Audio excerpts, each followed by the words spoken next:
Hello friends. तो आज हम बात करेंगे कि कांग्रेस के फ्लैग क्यों नहीं होते।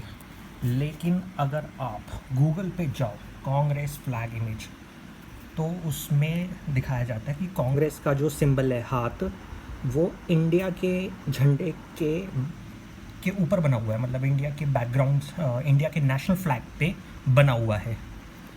लेकिन अगर आप बीजेपी के फ्लैग्स पे जाओ, ये बीजेपी का फ्लैग, तो इसमें इंडिया का ऐसा कोई मेंशन नहीं होता।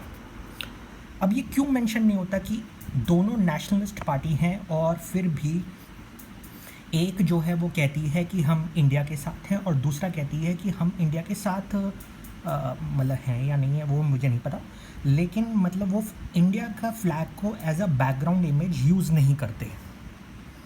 ठीक है, तो इसका कारण ये है कि ये पॉलिटिकल इशू है। अब पॉलिटिकल इशू भी नहीं, पॉलिटिकल स्टडी की बात आती है। ये पॉलिटिकल स्टडी की बात इसलिए आती है क्योंकि जैसे कंपनीज फॉर्म होती हैं वैसे ही ऐसे ये पॉलिटिकल पार्टी भी फॉर्म होती है। ठीक है, तो इसमें हमेशा डिपेंड करा जाता है कि पॉलिटिकल पार्टी जो है कब फॉर्म हुई है। तो अगर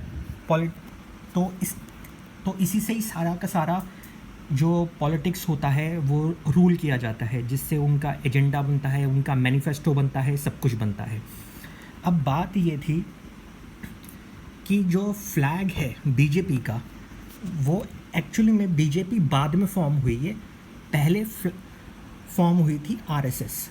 तो आरएसएस के फ्लैग में आप देखो ये केसरी रंग जो है ये बैकग्राउंड में दिखता है। ये गूगल का है, डायरेक्ट इमेज है, इसमें मैंने कुछ नहीं किया, आप खुद कर लो, खुद करना है खुद कर लो। तो बीजेपी ने आरएसएस वाले का फ्लैग को ही अपना एज अ बैकग्राउंड यूज़ किया, राइट। इसमें आप देख सकते हो अलग अलग तरीके से, और आज की डेट में तो और भी डिफरेंट टाइप के बना रखे। ठीक है, अब मेन डिपेंड करता है कि इस इलेक्शन में कांग्रेस जीतेगी या बीजेपी जीतेगी। देखिए, कांग्रेस जीतेगी तो सिंपल सी बात है कि आपको पता है कि भैया देश आज़ाद हुआ था 1947 में, तो मतलब कांग्रेस पार्टी उसी टाइम के आसपास बनी होगी। ठीक है, लेकिन जो पार्टी है आरएसएस, वो फॉर्म हुई थी 1925 में। मतलब अगर बीजेपी इस इलेक्शन को जीत जाती है तो आरएसएस पार्टी को पूरे 100 साल हो जाएंगे, और ये वर्ल्ड में एक हिस्टोरिक इवेंट होगा ऑन द डेट ऑफ 27 सितंबर 2025, क्योंकि तब आरएसएस को पूरे 100 साल हो जाएंगे। और वर्ल्ड में ऐसी कोई भी कंट्री नहीं है जहाँ पे ऐसा हुआ हो।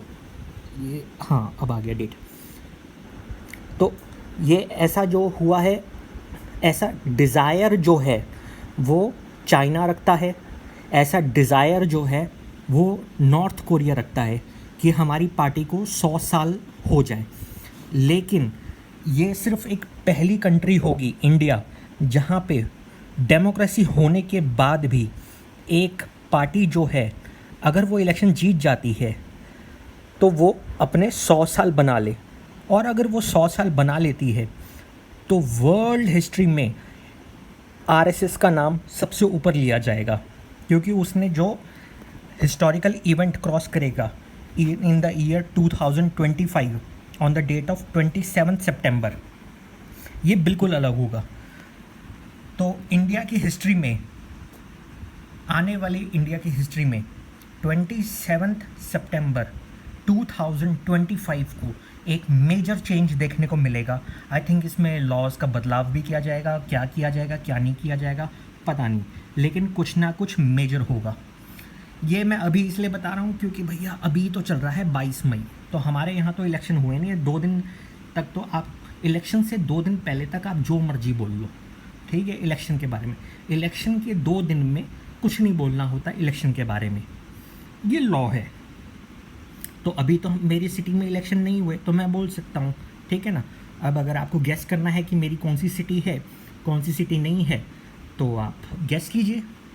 बट ये जो भी आप गैस करेंगे मेरे को बता देना अगर कुछ अच्छा गैस कर पाते हो तो।